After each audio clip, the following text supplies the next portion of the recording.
이번 챕터에 소개해드릴 책은 월든이란 책인데요. 이 책은 흔히 말하는 표현으로 안 본 사람은 있어도 한 번 본 사람은 없다라는 책입니다.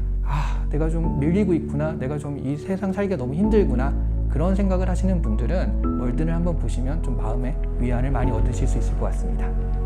하나, 둘, 셋. 한 번 본 사람도 있을 수 있어요, 사실. 근데 그 한 번 본 사람이 인생책으로 굉장히 많이 뽑는 책이기도 합니다. 이 월든의 줄거리를 설명해달라는 분이 꽤 많은데요. 정말 간단해요. 그냥 헨리 데이비드 소로우가 월든 호숫가에 통나무 집을 짓고 2년 동안 살았다. 이게 줄거리입니다. 다른 아무것도 없어요. 그 살았던 기록들을 근데 살아가면서 여러 가지 생각을 느낄 수도 있고요.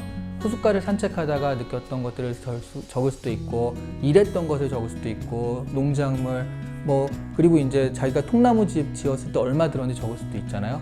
그런 걸 쭉 그냥 살아놓은 기록인 거지, 이게 줄거리 자체는 별다른 게 없어요. 심지어 정말 놀라운 건 2년을 살았거든요. 그런데 이 기록은 1년치예요. 그리고 제일 마지막에 전 정말 그래서 이게 정말 쿨하구나 생각한 게, 마지막에 뭐라고 했냐면 뒤에 1년은 지금까지와 똑같다 하고 끝나요.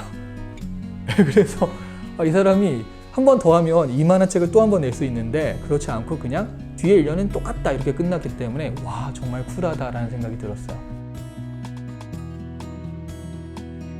월든의 장르를 아마 제 생각에는 서점에서 카테고리 할 때 이걸 어디다 넣을지 굉장히 고민들을 많이 하실 수 있는 거예요. 이게 뭐지? 시인가? 아니면 기록인가? 되게 헷갈리죠?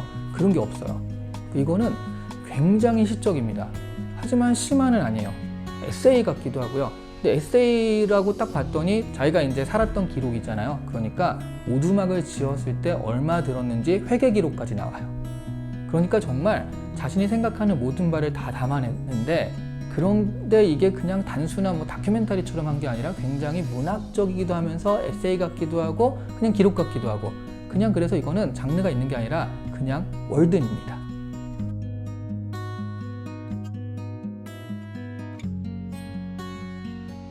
많은 사람들이 눈에 딱 띄었던 계기가 된 것은 죽은 시인의 사회라는 그 영화였습니다. 이 영화는요, 어떤 명문 고등학교가 있어요. 여기는 이제 대학을 보내는 게 목적인 그런 고등학교인데, 그 입시에 치여 있잖아요. 여기에 이 학교 졸업생인 키팅 선생님이라는 분이 이제 부임을 하는 거예요. 영문학인 거죠. 그리고서 아마 많은 분들이 이 장면 많이 기억하실 텐데, 오자마자 책을 펼치라. 또 책을 펼치고 작까지 준비했고 딱 했는데, 자, 이제 그 책을 찢어버려. 그래서 팍 찢어버리는 장면부터 시작을 해요. 바로 그러니까 문학이라는 것이 이렇게 자신의 감상 이런 게 중요한 거지, 입시에서의 정답을 찾는 건 아니다, 이런 메시지가 또 있었던 책이거든요. 이 학교 다닐 때 이 학생들이 죽은 시인의 사회라는 그런 동아리를 결성해서 밤마다 몰래 동굴에서 시를 읽는 모임을 했었어요. 그런데 그 시를 읽는 회합을 할 때 그 모임을 여는 구절이 바로 월든의 구절입니다. 나는 인생을 내 뜻대로 살아보고 삶의 본질적인 요소들과 대면하고 싶어 숲으로 갔다. 살면서 배워야 하는 것들을 내가 배울 수 있는지 확인해보고 싶은 마음도 있었고, 죽음이 닥쳤을 때 내가 제대로 살지 않았구나 하고 후회하고 싶지도 않았다. 일단 이 월든의 가장 유명한 구절, 그러니까 내가 왜 숲으로 갔는지에 대한 설명 부분이기도 하고요. 그리고 월든 호숫가에 실제로 이 소로가 살았던 통나무집을 재현해 놓은 게 있어요, 지금도. 월든을 사랑하는 많은 사람들이 거기 직접 가기도 하는데, 그 통나무집 바로 앞에 팻말이 있거든요. 그 팻말에 적힌 구절이 바로 이 구절이기도 합니다.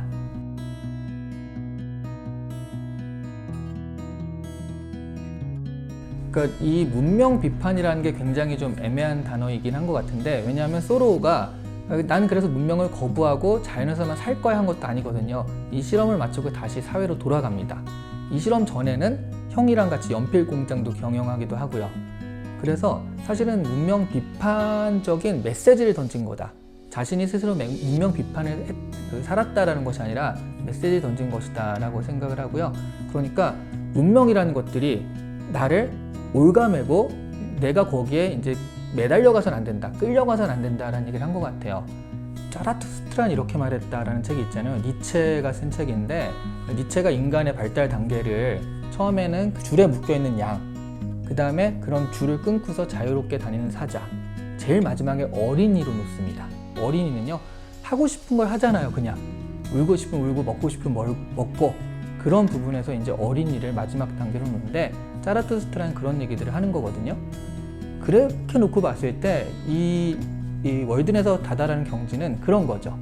오두막에서 주어진 거는 별로 없지만 근데 내가 하고 싶은 대로 하고 사는 거예요. 아, 오늘은 낚시를 가야겠다. 그러면 낚시를 가서 낚시도 하고, 아, 오늘 잠이나 자야겠다. 자고, 누가 뭐라고 할 사람도 없고 자기 자신이 거기에 대해서 돈 벌어야 되는데, 저거 지금 경작해야 되는데, 뭐 이렇게 얽매이지도 않고 그런 자유로운 삶을 살았던 거죠. 그래서 니체가 말했던 그런 어린아이 같은 삶을 좀 구현해 보았던 것이 아닐까, 거기서 이렇게 좀 생각을 하고 있습니다.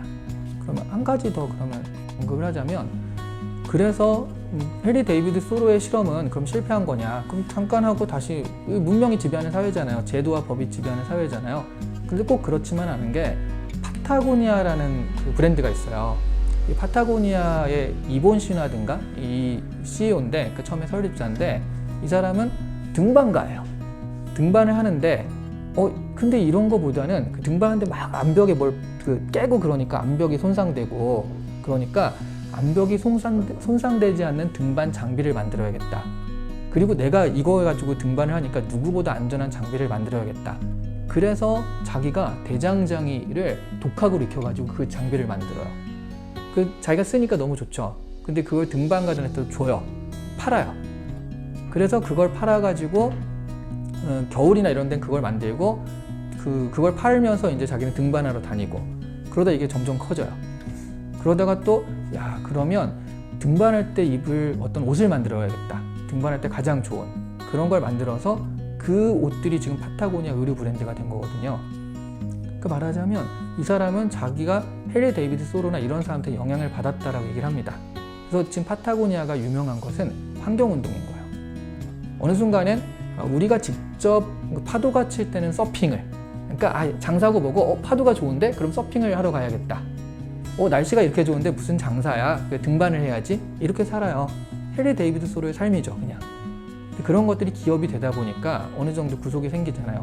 그때 이제 그러면 이렇게 기업으로 얻은 이익을 환경을 지키는데 사용해야겠다라고 해서, 그 파타고니아의 목적은요, 이윤 추구가 아니라 돈을 수단으로 이걸 벌어가지고 환경을 지키자예요. 그래서 우리가 이거 좋은 브랜드구나 라고 하는 거거든요. 그게 바로 해리 데이비드 소로의 그런 메시지가 지금의 자본주의 시대에서 딱 적용된 가장 좋은 예인 것 같습니다.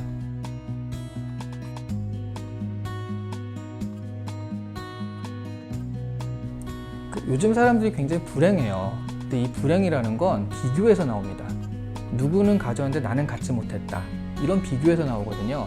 근데 월든에서는 그런 비교가 필요 없다라고 말하는 메시지를 주거든요. 그러니까 성공, 뭐 돈, 부, 이런 것들을 하나의 기준으로 삼았을 때는 그러면 나는 그걸 갖지 못했으니까 불행할 수밖에 없죠. 그런데 월든에서는 성공 가져서 뭐해? 그러니까 그건 너가 사는 데는 전혀 필요 없어. 당신이 사는 데는 이 정도면 충분합니다 라는 것들을 보여주는 책이거든요. 저는 자존감 이전에 자아감이 있다고 생각을 해요. 근데 상대방과 비교를 하게 되면 내가 없거든요. 그러니까 쟤는 저렇게 사는데, 쟤는 저걸 하는데 근데 나는 못해 라고 했을 땐 저 사람들만 있는 거지 내가 없거든요. 그러니까 월드는 그런 것들을 아예 비교하지 못하게 혼자서 고립된 생활을 하고 자신한테만 집중하는 거잖아요.